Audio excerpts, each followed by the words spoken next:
मिल सकती हैं। फरीदाबाद। और चलिए एक बार फिर से नजर डालते हैं सीएम सैनी के जापान दौरे पर। आपको बता दें, प्रतिनिधिमंडल दौरे के पहले जापान के मंत्रियों से मुलाकात।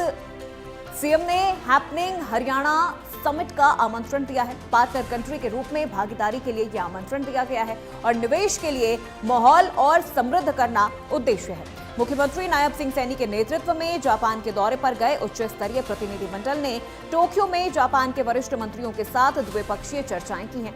बैठकों के दौरान हरियाणा और जापान के बीच आर्थिक, औद्योगिक एवं सांस्कृतिक सहयोग को बढ़ावा देने और सुदृढ़ करने पर विस्तृत चर्चा हुई है। इस दौरान हरियाणा के उद्योग एवं वाणिज्य मंत्री राव नरवीर सिंह भी उपस्थित रहे। मुख्यमंत्री ने जापान के विदेश मंत्रालय के राज्य मंत्री मियाजी ताकुमा से मुलाकात की है।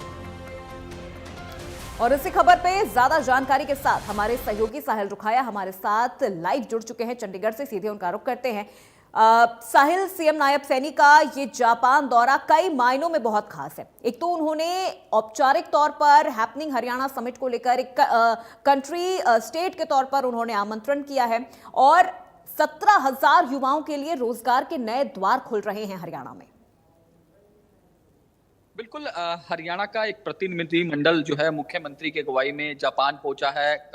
आज सुबह ही मुख्यमंत्री नायब सिंह सैनी की ओर से टोक्यो के प्राचीन मंदिर में जो है माथा टेका गया और उसके बाद लगातार बैठकें जो है उनकी हुई। सबसे पहले वो जापान के जो विदेश मंत्री थे उनके साथ जो है उनकी बैठक हुई और उसके बाद जिस तरीके से ज़्यादा से ज़्यादा जो है कंपनियां जापान की हरियाणा के अंदर इन्वेस्ट करें उसको लेकर मीटिंग जो है वो चली। और साथ ही साथ इस मौके पर हरियाणा के जो उद्योग मंत्री राव नरवीर भी जो है उनके साथ थे और इसके अलावा तमाम हरियाणा सरकार के जो अधिकारी थे वो भी उनके साथ मौजूद थे। तो कहीं ना कहीं मुख्यमंत्री नायब सिंह सैनी की ओर से पहले भी ये कहा गया था कि वो वहाँ जापान के विजिट पर जो जापान की कंपनियां हैं उनसे ज़्यादा से ज़्यादा इन्वेस्ट हरियाणा में लाने की बात करेंगी और यही कारण है कि लगातार बैठकों का दौर जारी है। हरियाणा जापान के मंत्रियों के साथ भी लगातार उनकी ओर से बैठकें जो है वो की जा रही है और साफ तौर पर यही मानना है कि ज़्यादा से ज़्यादा जापान की कंपनियां हरियाणा में इन्वेस्ट करें और हरियाणा के युवाओं को रोजगार मिले और ताकि हरियाणा जो है वो आगे तरक्की कर सके। तो ऐसे में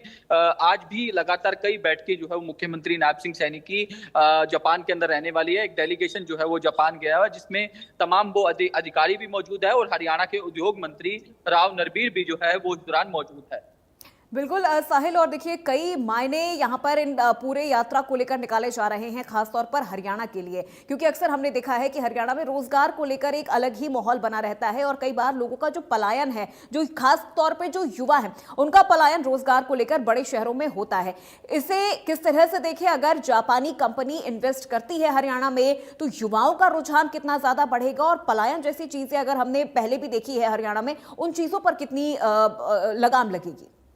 बिल्कुल, ओपोजिशन लगातार सरकार पर सवाल उठाता है कि बेरोजगारी जो है वो लगातार बढ़ रही है, युवाओं को रोजगार नहीं मिल रहा। तो ऐसे में सरकार की ओर से समय समय पर जवाब भी दिया जाता है, लेकिन जिस तरीके से पूरी व्यवस्था जो है वो ठीक ढंग से हो, ज्यादा से ज्यादा रोजगार मिले और भी ज्यादा रोजगार मिले, तो इसको लेकर लगातार जो है वो सरकार भी यही दावे करती है कि हम जो है जिस तरीके से लगातार युवाओं को रोजगार भी दे रहे हैं और आगे के लिए भी युवाओं के जो भविष्य है उसके बारे में सोचने का काम किया जा रहा है। यही कारण है कि लगातार अब मुख्यमंत्री नायब सिंह सैनी जो है वो जापान के दौरे पर हैं। जापानी कंपनियां जो है वो हरियाणा में इन्वेस्ट करे, इन्वेस्टर जो है वो ज्यादा से ज्यादा हरियाणा के अंदर आए, तो इसको लेकर लगातार मंथन जो है वो किया जा रहा है। कल भी मुख्यमंत्री नायब सिंह सैनी जापान में रहेंगे। कल भी जापान में जो है पवेलियन, हरियाणा पवेलियन का वहाँ उद्घाटन जो है उनकी ओर से किया जाएगा और इसके साथ साथ इन्वेस्टर से बात की जाएगी कि किस तरीके से कौन सी जगह जो है इन्वेस्टर के लिए, हरियाणा के लिए ठीक रहेगी, क्योंकि ज्यादातर चॉइस जो है वो गुरुग्राम की रहती है,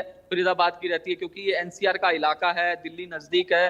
तो कहीं ना कहीं तमाम मुद्दों को लेकर चर्चा जो है वो कल भी रहने वाली है। आज भी लगातार इस बात को लेकर डिस्कशन जो है वो किया जा रहा है कि ज्यादा से ज्यादा जापान की कंपनियां हरियाणा के अंदर इन्वेस्ट करें और हरियाणा के युवाओं को रोजगार जो है वो मिल सके। ठीक है, बिल्कुल, बहुत शुक्रिया साहिल इस पूरी जानकारी और अपडेट के लिए।